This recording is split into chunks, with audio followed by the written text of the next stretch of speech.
तो भाइयों और बहनों, देवियों और सज्जनों, ये दौर कमबैक का दौर है और 90s के ओजीज के कमबैक का दौर। और इस बार बारी है शेखर सुमन की। जिन्हें पता है उन्हें पता है, जिन्हें नहीं पता उन्हें अब पता चल जाएगा। शेखर सुमन ने अपने नए शो शेखर टुनाइट के साथ डिजिटल स्पेस में जो धमाका किया है, उसने साबित कर दिया है कि उन्हें कॉमेडी और सटायर का ओजी क्यों कहा जाता है।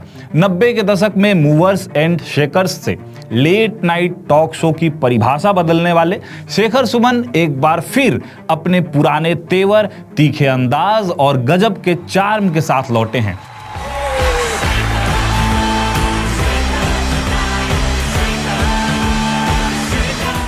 अगर आप राजनीतिक व्यंग यानी कि पॉलिटिकल सटायर, कड़क ह्यूमर और इमोशनल टॉक शो के शौकीन है तो यह शो आपके लिए एक परफेक्ट ट्रीट है।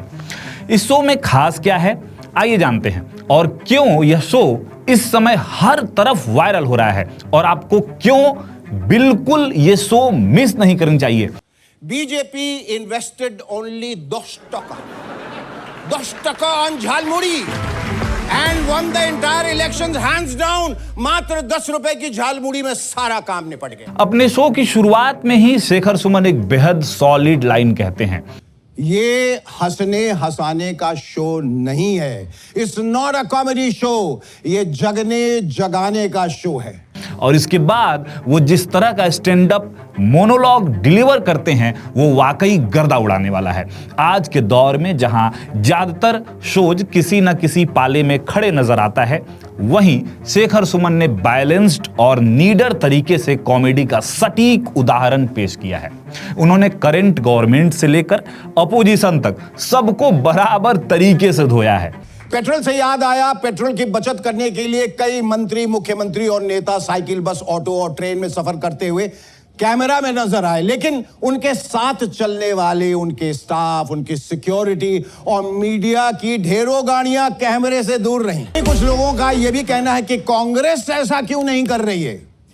अरे भाई, कांग्रेस को यह सब करने की क्या जरूरत है, वो तो सालों से वैसे ही पैदल है। देश विदेश में भी जो चीजें चल रही हैं उस पर क्या सही तरीके से खेला है, चाहे वो पेट्रोल डीजल के बढ़ते दाम हो, फंक्शनिंग ऑफ इलेक्शन कमीशन हो और देश में नीट पेपर लीक जैसे गंभीर मुद्दे हों। आपने गौर किया, सरकार हमें बोलने से रोक सकती है, सोशल मीडिया पे कंटेंट डालने से रोक सकती है, सोना खरीदने से रोक सकती है, विदेश जाने से रोक सकती है, पेट्रोल डीजल एलपीजी खरीदने से रोक सकती है, यहां तक कि पाकिस्तान का पानी भी रोक सकती है, मगर नीट का पेपर लीक होने से नहीं रोक सकती। सब पर बराबर तरीके से तीखे तंज कसे कि आप हंसने और सोचने पर मजबूर हो जाएंगे। उसके बाद इस शो की खासियत है स्मार्ट वर्ड प्ले। शो की राइटिंग बेहद तगड़ा है भाई। अरविंद केजरीवाल और भगवंत मान की जोड़ी पर किया गया एक वर्ड प्ले तो ऐसा है जिसे सुनकर आप अपनी हंसी नहीं रोक पाएंगे। शेखर कहते हैं कि केजरीवाल तो अब भगवंत भरोसे चल रहे हैं। वैसे ही आपका काम आजकल भगवंत भरोसे चल रहा है। मोदी जी के अच्छे दिन के वादे से लेकर विपक्ष की पैदल चाल तक हर किसी की क्लास बेहद तमीज और बिना डरे लगाई गई है। इसके अलावा शो की खासियत है इसकी इंटरनेशनल अपील और एस्थेटिक सेट। शेखर टुनाइट को देखते वक्त आपको इंटरनेशनल लेट नाइट शोज जैसे कि जिमी फॉलन वाली वाइब आएगी। शो का सेट डिजाइन, लाइटिंग और कैमरा एंगल बेहद क्लीन, सिंपल और मॉडर्न है। इनफैक्ट स्क्रीन पर दिखने वाले फॉन्ट्स से लेकर ओवरऑल कलर पैलेट तक पर काफी बारीक काम किया गया है। विजुअली यह शो भारतीय डिजिटल स्पेस में एक नया बेंचमार्क सेट करता है और सबसे जरूरी है गेस्ट के साथ एक अलग बॉन्डिंग। 2 एपिसोड्स आए हैं, चाहे आप नितिन गडकरी वाला देख लीजिए या फिर हालिया रिलीज बॉबी देओल वाली। इसमें आपको यह पता चलेगा कि यह शो सिर्फ तीखे बयानों तक सीमित नहीं है। इसका दूसरा पहलू बेहद वार्म और इमोशनल है। शो की शुरुआत ही इतनी धमाकेदार है कि नितिन गडकरी वाले पहले एपिसोड को 10 लाख से ज्यादा व्यूज मिल चुके हैं। वहीं बॉबी देओल वाले दूसरे एपिसोड को भी लोग धड़ल्ले से देख रहे हैं। खास करके बॉबी देओल के साथ शेखर सुमन का इंटरव्यू इस शो की यूएसपी बताता है।